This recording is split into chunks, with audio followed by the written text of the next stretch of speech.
What if you were thrown out of a plane mid-air? Instinct says you're just dead. Door opens, you're gone, end of story. But it's not that simple. It's actually a lot weirder.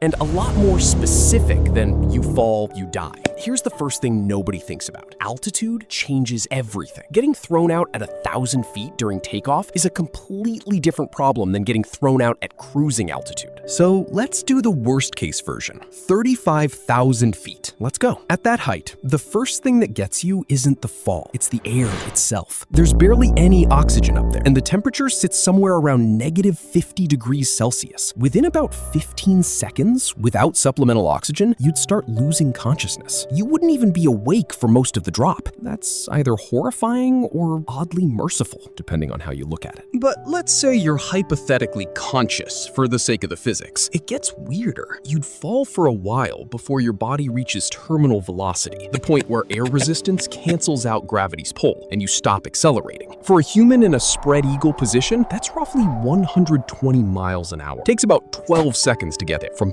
35,000 feet, you'd be falling for close to 3 minutes before impact. 3 minutes! That's an entire pop song's worth of falling. Here's the open loop we planted earlier. People have survived this. Actual, real, documented cases, not urban legends. A flight attendant named Vesna Vulovic fell over 30,000 feet after her plane broke apart midair, and she survived. So did several others in similarly catastrophic incidents. The common thread isn't toughness, it's luck stacked on luck. Landing in deep snow, landing in dense trees that break the fall in stages instead of all at once, being thrown clear while still strapped into a section of seats that acts like a stabilizer and a shock absorber. It gets stranger still. Survival researchers have found that spreading the impact across a larger surface area, hitting at an angle instead of straight down, and landing on something that deforms, snow, water at the right angle, dense brush, dramatically changes your odds. It's not about being strong, it's about physics being unusually forgiving for one specific person on one specific day. Compare that to competitive high diving, where professionals hit water from around 90 feet at roughly 55 miles an hour, and consider that the edge of survivable. You'd be hitting the ground, or hopefully something softer, at more than double that speed. The difference between the diver and you is that water, hit correctly, behaves like a cushion. Frozen ground does not. So here's where we land, literally. Getting thrown from a plane at cruising altitude means you'd likely lose consciousness from cold and lack of oxygen before you even understand what's happening. You'd fall for nearly 3 minutes, reach around 120 miles an hour, and your odds of survival would depend almost entirely on things completely outside your control. Not your training, not your fitness, just where you happen to land and how forgiving physics decides to be that day. Turns out survival in this specific scenario has less to do with you and a lot more to do with luck deciding to show up wearing a snowbank.